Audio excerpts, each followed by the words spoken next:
Chers frères et sœurs, en ce jour béni, je me tiens devant vous pour vous rappeler la puissance de l'espérance, cette lumière divine qui nous guide même dans les ténèbres les plus profondes.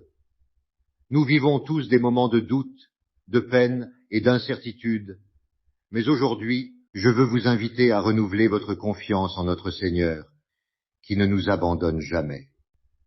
La parole de Dieu nous dit dans le livre de Jérémie, « Car je connais les projets que j'ai formés sur vous, dit l'Éternel, projets de paix et non de malheur, afin de vous donner un avenir et de l'espérance. » Jérémie 29, 11.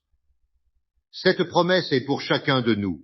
Peu importe les tempêtes que nous traversons, Dieu a déjà tracé un chemin pour nous, un chemin de paix et de prospérité. Rappelons-nous également les paroles de Jésus dans l'Évangile selon Jean. « Je vous laisse la paix, je vous donne ma paix. Je ne vous donne pas comme le monde donne. Que votre cœur ne se trouble point et ne s'alarme point. » Jean 14, 27.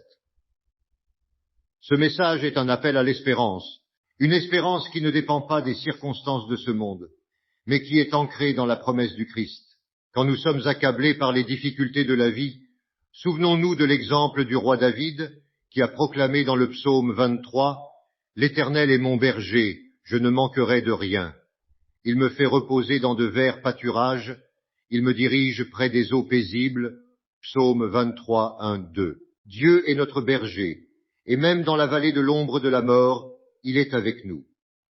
Sa bonté et sa miséricorde nous accompagneront tous les jours de notre vie. Mais bien-aimés, l'espérance chrétienne n'est pas un simple optimisme. C'est une confiance ferme en la fidélité de Dieu. C'est la certitude que, malgré nos épreuves, la victoire finale est assurée. Comme l'apôtre Paul l'a écrit aux Romains, nous savons du reste que toute chose concourt au bien de ceux qui aiment Dieu, de ceux qui sont appelés selon son dessein. Romains 8, 28. Alors, ne perdons pas courage.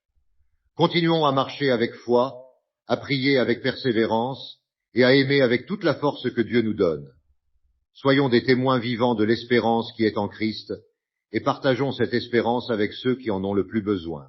Que le Seigneur vous bénisse et vous garde, qu'il fasse briller sa lumière sur vous et qu'il vous accorde sa paix. Amen.